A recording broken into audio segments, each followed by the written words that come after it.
Assalamualaikum warahmatullahi wabarakatuh. Perkenalkan, nama saya Hoiran Ilham Hanafi. Saya dari S1 Manajemen Fakultas Ekonomi Universitas Tidar. Pada kesempatan kali ini, saya akan mempresentasikan hasil analisis investasi saham PT Arwana Citra Mulya Tbk atau yang biasa dikenal dengan ARNA. Presentasi ini merupakan bagian dari tugas PJBL mata kuliah Manajemen Investasi. Oke, berdasarkan hasil analisis yang telah saya lakukan, saya memberikan rekomendasi buy untuk saham ARNA. Saat ini, harga saham ARNA berada di kisaran Rp520 dan target yang saya hitung berdasarkan valuasi adalah Rp810. Artinya, terdapat potensi kenaikan atau upside sebesar 56% dan ada 3 katalis utama yang mendasari rekomendasi analisis ini. Yang pertama, ada program pemerintah 3 juta rumah yang mendorong permintaan keramik. Kedua, posisi pasar ARNA yang kuat di segmen keramik, harga terjangkau. Dan yang ketiga, ada fundamental keuangan perusahaan ARNA yang termasuk solid. Selanjutnya, secara global pertumbuhan ekonomi dunia diproyeksikan akan terus moderat. Namun, untuk kawasan Asia, terutama Asia Tenggara, masih menjadi salah satu mesin pertumbuhan yang relevan. Saat ini Indonesia sendiri mencatat pertumbuhan PDB yang cukup stabil, yang dimana menjadi fondasi penting bagi daya beli masyarakat dan aktivitas properti. Kondisi global yang tetap tumbuh meskipun penuh ketidakpastian ini justru menegaskan pentingnya memilih emiten yang didukung oleh konsumsi domestik seperti ARNA. Selanjutnya, ada makroekonomi domestik yang kondusif. Beberapa indikator makro yang berdampak langsung pada bisnis ARNA antara lain adalah inflasi, suku bunga BI rate, dan yang paling relevan adalah indeks harga properti residensial. Untuk katalis terbesar adalah program 3 juta rumah yang direncanakan pemerintah. Program ini secara langsung mendorong permintaan material bangunan termasuk keramik. Dengan adanya program ini, ARNA berpotensi mendapatkan limpahan permintaan yang signifikan dari sektor properti, terutama di segmen rumah subsidi yang menjadi target utama program ini. Lalu ada industri keramik yang permintaannya kembali memulih.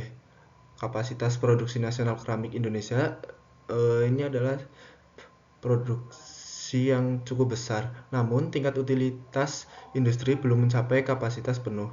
Hal ini menunjukkan ada ruang bagi produsen yang efisien untuk meningkatkan output tanpa investasi capex yang besar. Industri keramik juga menghadapi tantangan dari impor dari negara Tiongkok. Namun, kebijakan anti-dumping pemerintah memberikan perlindungan bagi produsen lokal seperti ARNA. Secara keseluruhan, industri keramik domestik masih positif yang didukung oleh pemulihan sektor properti. Untuk kompetitor ARNA sendiri ada API dan ARKA. Dari sisi kapasitas dan utilisasi, ARNA unggul dalam efisiensi produksi. Dari sisi segmen pasar, ARNA fokus di keramik dengan kategori mid-low yang justru menjadi target dari program 3 juta rumah.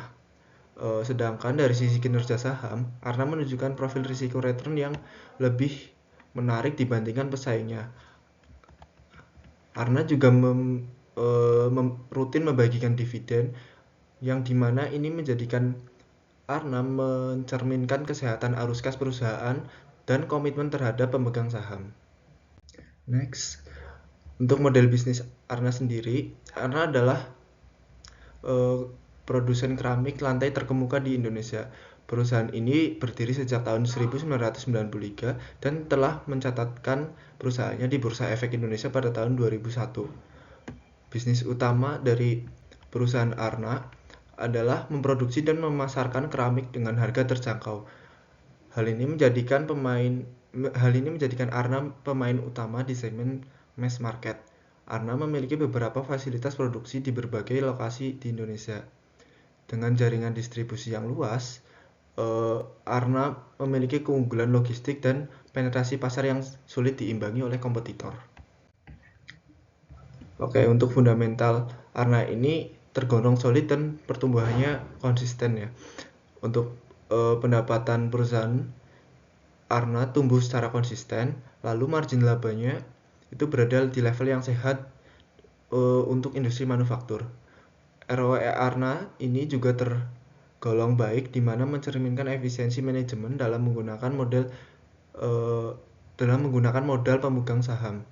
Arna juga termasuk perusahaan yang konservatif, terutama di debt of equity yang rendah, yang artinya resiko keuangan dari perusahaan Arna ini minimal.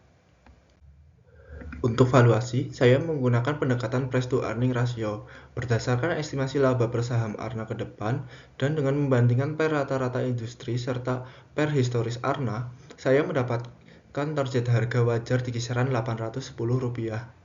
Dengan harga pasar saat ini Rp520, saham ini masih tergolong under value dengan margin of safety yang cukup besar.